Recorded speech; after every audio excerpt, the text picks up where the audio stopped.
Isabelle Maréchal. Tous les 3 mois, il faut que tu arrives avec un nouveau produit, là. Tout le temps, tout le temps, tout le temps, tout le temps. Mario Dumont. Comme on dit en québécois que ça a fessé, là. La rencontre, Maréchal Dumont. Je sais pas comment on va y arriver.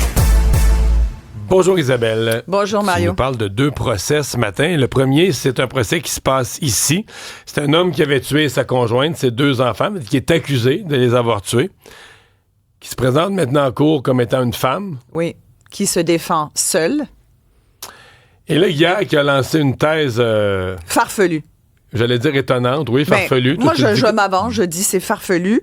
Et je fais le lien aussi avec un autre procès qui accourt en ce moment depuis 11 semaines en France, l'affaire Pellico. Parce que pour moi, il y a des recoupements dans la mesure où il s'agit ici de 2 hommes. Je comprends là, que maintenant, la personne s'identifie dans l'affaire du Québec là, comme Lavana Balouz, comme une femme. Mais au moment des faits, c'était un homme. Donc, tu me permettras à ce moment-là, parce qu'à un moment donné, ça devient tout mêlant, là, de dire qu'au moment des faits, le père, donc un homme, a commis, comme dans l'affaire Pellico, c'est des gestes de pervers narcissiques qui sont au-delà de ce qu'on peut même imaginer, de ce qu'une personne sainement constituée peut même imaginer. Parce que quand la police arrive, la dame est dans sa salle de bain, dans un bain de sang. Voilà, elle est dans un bain de sang. Les 2 enfants sont décédés. Elle est morte, assassinée. Les 2 enfants sont morts également. Dans le cas des enfants, il n'y aurait pas trace de violence, mais bon, le procès a débuté il y a une couple de semaines, donc on en saura plus. Ce qui est fascinant dans cette histoire, c'est qu'aujourd'hui, l'accusé a le droit, moi, je dis fascinant pour être poli, mais je trouve ça quasiment épouvantable que, dans ce cas-ci, l'accusé se représentant seul, ça lui donne le droit de contre-interroger les témoins, dont la mère de la personne qui l'a assassiné, présumément, donc la mère de Cynthia Bussière. Il va pouvoir la contre-interroger s'il l'appelle à la barre. Peux-tu croire? Moi, je trouve que c'est d'une cruauté sans nom. Je trouve ça épouvantable. Mais là, hier, il a lancé... Et là, sa théorie... Une nouvelle théorie, qui est sans preuve. Sans preuve, mais tu sais, la façon dont ça fonctionne, c'est que là, tu as 12 jurés qui doivent, hors de tout doute raisonnable, condamner l'accusé, donc qui doit répondre à ces accusations de meurtre.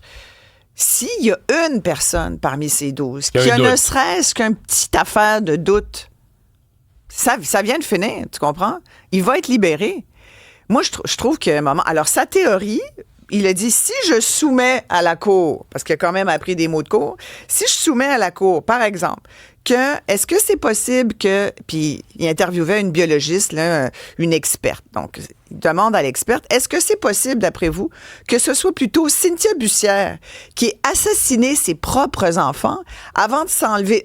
et qui, a essayé de s'en prendre à moi et qui se serait tué par le fait même. Écoute, j'ai de la misère à te l'expliquer tellement, pour moi, c'est sans queue ni tête, cette affaire-là.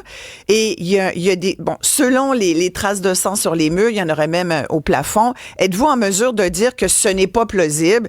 Évidemment, l'experte a dit, je peux pas trop vous dire ce qui s'est passé. Mais tu comprends, c'est juste assez pernicieux pour semer le doute. Enfin... Ça pourrait semer le doute. Est-ce qu'il y a d'autres preuves qui sont... Je pense que la preuve policière... quand on l'aura entendu quand on l'aura entendu, je pense, va être beaucoup plus clair que ça. Surtout que là, on commence à sortir des enregistrements de vidéos. Avant les meurtres, on voit l'accusé près de l'ascenseur dans l'édifice où il habite, avec une caisse de bière. On dit qu'il fait un clin d'œil. Moi, je trouve qu'il fait plutôt une grimace d'un gars pas tout à fait déjà un peu atteint. Bref, pour moi, là, ce sont, lui, Pellico et les 50 qui ont violé en France cette femme qui a été livrée en pâture sexuellement, donnée à une 50aine d'hommes dont la plupart continuent de clamer leur innocence, qu'ils ne savaient pas qu'elle était intoxiquée, qu'ils pensaient qu'elle voulait, que je veux dire... Jusqu'à quel point tu peux être aveugle, menteur, fourbe, jusqu'à quel point tu peux te dévictimiser parce que... Et c'est pour ça que je fais le lien entre les 2 affaires, Mario, parce que pour moi, c'est des histoires de pervers narcissiques qui... C'est pas de leur faute, c'est de la faute de l'autre, tu comprends? C'est quand même fascinant de croire que tu violes quelqu'un qui visiblement est quasiment morte, mais c'est pas grave. Visiblement, elle aime ça. Il y en a qui ont dit ça. Je pensais qu'elle aimait ça.